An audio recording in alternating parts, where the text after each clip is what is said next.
So kapag pumupugak yung ating motor, ang una talaga nating pinaghihinalaan na pwedeng sira ay yung IACV, yung oxygen sensor, and yung TPS. So minsan, ang iba ay nagpapalit ka agad without even checking if the sensor is already broken or hindi pa kailangang palitan. Kaya kailangan talaga nating i-diagnose, no, yung mga sensor bago tayo magpalit para hindi masayang yung oras natin, masayang yung pera natin. Kasi imagine kapag nagpalit ka ng TPS pero hindi naman pala TPS yung sira. So, yun nga. Panoorin itong buong video na to kasi tuturuan ko kayo kung paano i-check. Yun, ayan. Dito na tayo sa laptop natin. So, syempre, ang una nyong gagawin ay i-connect yung inyong software doon sa motor ninyo. And i-on nyo yung susi, tapos paandar nyo yung motor. So, kailangan nating paandarin kasi magre-record tayo ng mga parameters doon sa engine natin. So, ang gawin nyo lang is itong start recording, i-click nyo yan. Pero bago yan, i-rename mo na ninyo yung file name. So, depende na yan sa gusto ninyo kung anong file name yung ibig ninyong ilagay dito. So, nakadepende na yon sa'yo. So, kailangan natin mag-record dito para malaman natin yung mga kondisyon ng bawat sensor ng ating motor. Example, ng TPS and ng oxygen sensor. Kasi yun yung i-check natin ngayon. So, kailangan yung mag-record. So, need yung paandarin yung motor.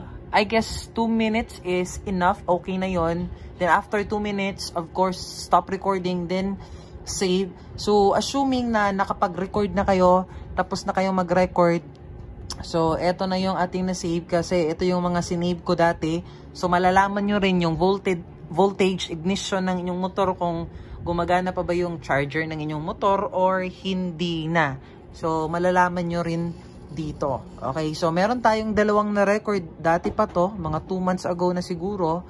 So, ito, choose natin tong isa, itong R-Flash XML, and then play profile. So, as you can see, walang nangyayari. Okay? So, ang gawin nyo lang, punta kayo dito sa graph.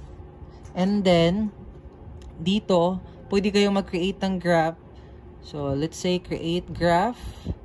And then, pagka-create natin ng graph, so, pwede natin tong i-rename. Pero, since meron na tayo, ayan, tignan natin. So, ang i-check natin una is yung ating TPS. Ayan, as you can see, TPS. So, check natin yan. I-click natin. And then, create graph. So, itong graph na ginawa natin, galing to sa na-record natin kanina na lag profile. Dito yon. Okay, dito galing. So, ito yung lag file. So, ipag-play natin, pwede na tayong mag-create ng graph. So, balik tayo dito sa graph. Ayan. So, meron tayong mga iba't ibang sensor dito. Merong engine RPM. Ano pa ba? Ayan, mag-focus. Auto sensor heater, auto sensor ready, mga ganyan. So, ang una nating i-check ay yung ating TPS. Ito, TPS voltage. Kasi ito yung pinaka-importante at dito natin malalaman kung yung ating sensor ay sira na or hindi. Okay, so i-play natin ulit kasi naka-stop to. Play natin ulit. So, as you can see, tumatakbo na yung ating na-record na file.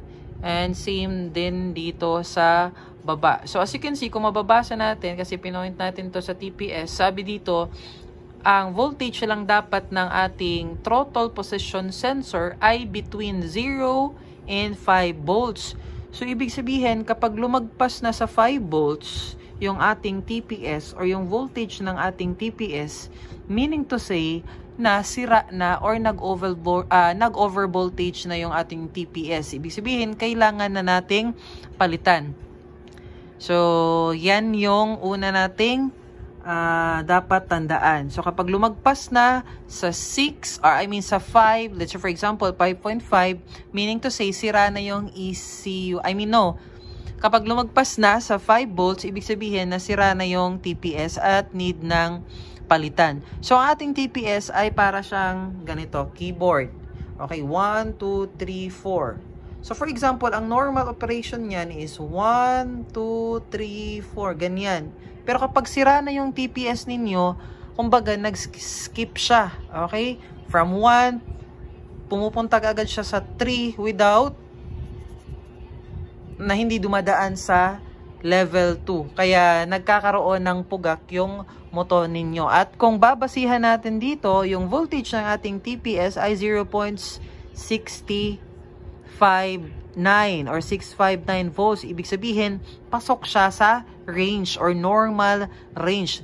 Siyempre, kapag binibira natin yung throttle, tumataas din yung kanyang voltage. So, as you can see dito sa ating graph, line. Ibig sabihin, nakamino lang yung ating motor. Pero kapag binibigyan natin ng throttle, so tumataas yung ating voltage. Nasa 1.499 volts. Dito sa last, ayan, 2.056. So kahit naka full throttle na tayo, dapat hindi siya lalagpas. Yes, umaangat yung ating voltage ng TPS kapag nag-rev tayo. Pero dapat hindi siya lalagpas ng 5. Kasi pag lalagpas siya ng 5, ibig sabihin na yun ay need ng palitan. So now, dito naman tayo, i-check naman natin kung gumagana pa ba yung ating oxygen sensor. Ayan. So, i-click natin tong ating oxygen sensor and then create graph. Okay. So, dito naman tayo. As you can see, saan ba yun? Ito yung ating oxygen sensor. Itong line na to, ayan, mahabang linyang yan. So, ang ibig sabihin lang yan na hindi pa nagtitake over yung closed loop system natin. So, nakamino pa yung motor, bagong andar pa yung motor. So, ang ni-utilize niya is yung ating open loop system. Yung predetermined or pre-program na file. Pero kapag nagtitake over na yung ating closed loop control, dito na tayo nag-start magkaroon ng mga dips sa ating graphs. So, sabi dito, when the engine is running properly in closed loop, kapag nag-take over na yung closed loop from open loop, ang voltage dapat ng ating auto sensor ay nag-o-oscillate between 100 MV and 900 MV. So, yan lang yung range na pasok dapat kapag nasa closed loop na yung ating motor. Okay, yan yung voltage ng ating auto sensor dapat during closed loop. Okay? So, as you can see dito tayo, as you can see dito sa flat line, 1,015 kasi di pa nag-take over yung closed loop. Pero pagdating natin dito, ayan, 823 MV na yung volts or yung ating auto sensor. So, pasok siya sa 900 down to 100. So, hindi siya lumalagpas ng 900, hindi rin siya lumalagpas ng 100.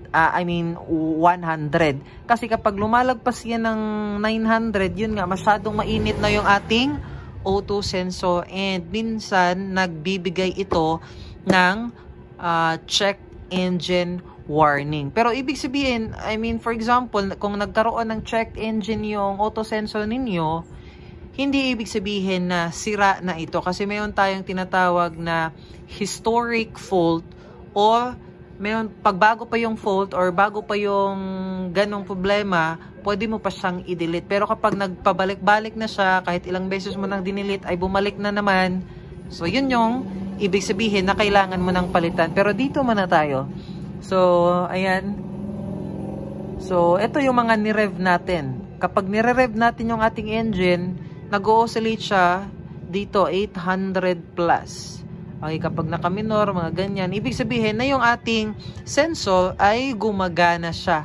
Okay, depende sa input natin doon sa throttle. Ayan, so, minsan nag-111 kasi itong mga ganito is bagong andar pa lang siya. So, ibig sabihin na yung ating auto sensor ay working pa at hindi kailangang palitan. Pero kapag yung auto sensor ninyo ay flatline na siya, wala na siyang mga ganitong graph, kahit matagal nang nakaandaw yung motor mo, tapos ganito pa rin yung kanyang graph na flatline, parang tao lang yan. Kapag flatline, ibig sabihin na sira na yung sensor ng motor mo. So, ganyan lang kadali i-check yung ating oxygen sensor at yung ating TPS kung gumagana pa ba ito or hindi. Meron din tayong pinakasimpleng paraan kung paano i-check. Dito tayo sa dashboard. So dito kapag nire-rev nyo, automatic tataas yung ating voltage. So, pag nire-rev nyo yan, balik tayo dito sa ating graph. Ayan. Play natin ulit. Hindi kasi natin maano yung ano. So, kapag nire-rev nyo, as you can see, tumataas yung value nya. Basta hindi lang siya lalagpas ng 5 volts. Meaning to say, okay pa yan. So, I hope meron kayong natutunan sa video na ito. And with that being said, kung hindi ka pa nakapag-subscribe, mag-subscribe ka na sa ating YouTube channel.